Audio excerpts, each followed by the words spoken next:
Bonjour tout le monde, c'est Zenox. Aujourd'hui on se retrouve pour le premier épisode d'un let's play sur Dark Souls. Donc on commence sur la création de personnages, hein. Bien sûr.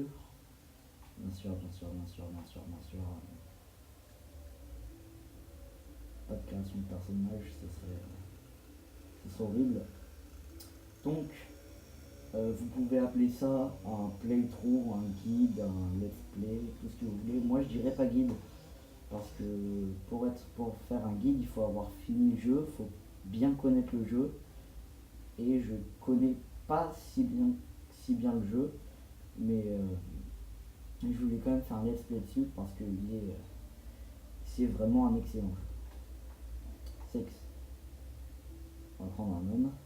Classe, les classes, je vais pas m'éterniser dessus. Chevalier, endurance élevée, force élevée, dextérité élevée, résistance moyenne et vitalité moyenne. Voilà. Chevalier, très très polyvalent. Le seul problème c'est que c'est une classe plutôt lourde et j'aime pas trop jouer lourd. Aventurier, haute dextérité, très polyvalent dans le reste. Bonne classe pour commencer, commence avec un cimetière. Le voleur, très haute dextérité, résistance, intelligence, foi et volonté moyenne. Et commence avec le passe-partout. C'est une clé qui permet d'ouvrir toutes les serrures de base du jeu. Mince. Bandit, donc dextérité basse, force et endurance élevée. Donc en fait, l'avantage c'est cette classe commence avec une énorme hache qui fait énormément de dégâts au début. Et ce bouclier là, le bouclier araignée, qui a une énorme résistance au poison. Chasseur, dextérité élevée et commence avec un arc. Sorcier, donc intelligence et volonté élevée, commence avec une dague, un catalyseur pour lancer ses sorts et un petit bouclier tout pourri. Pyromancien, la classe cheatée en fait un petit peu du jeu parce que les sorts sont vraiment très très puissants. Très polyvalente, bonne classe pour commencer. Claire, donc c'est un clerc en pèlerinage. Il porte une masse et il lance des miracles de guérison. Vous pourrez aussi obtenir des miracles très très puissants dans la suite du jeu. Donc j'ai jamais trop joué miracle sur Dark Souls, donc ça peut être pas mal pour commencer. Et enfin le mendiant, donc ultra polyvalent, 11 partout, et il porte un bouclier et un gourdin. Je vais prendre un aventurier parce que c'est un peu la base avec le guerrier. J'hésite entre aventurier et guerrier. La dextérité, 14 en dex, 10 en force. Allez, on va prendre un aventurier. Donc vous avez une bénédiction divine, c'est une espèce de potion qui restaure entièrement les PV et le statut. Donc si vous êtes empoisonné, paralysé, n'importe quoi, ça ira mieux. Bombe de feu noir, sont des bombes qui explosent à l'impact et qui sont très puissantes.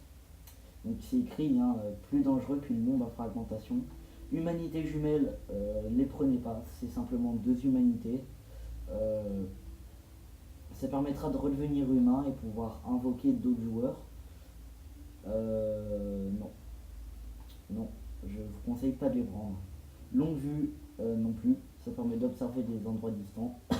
Faites-le avec un arc, c'est le meilleur conseil que je puisse vous donner. Pendentif, c'était un pendentif sans effet. Alors ça, ce n'est pas une blague. C'est-à-dire que tout le monde pensait que le pendentif servait en fait à quelque chose, mais en fait non, il sert vraiment à rien. Passe-partout, c'est ce que je vais prendre, ça permet d'ouvrir toutes les serrures basiques. Donc le voleur commence avec le passe-partout, hein, je vous l'ai dit, mais non, je vais le prendre vu que j'ai pris un aventurier. Un autre petit être, c'est un anneau qui augmente légèrement les PV. Et l'anneau de sorcière, c'est le cadeau d'une sorcière, c'est un anneau qui augmente la pyromancie. Donc passe-partout, physique, moyen. Alors la création de personnage, je vais pas trop pas trop, donc ouais, hein, vous pouvez bien personnaliser votre personnage, il y a pas mal de trucs à faire. Je vais pas le faire parce que j'ai pas trop envie de m'embêter avec ça pour commencer. Donc on est parti pour la première cinématique. Oui, non, oui.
Gollum.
Alors, je vais peut-être monter un peu le son.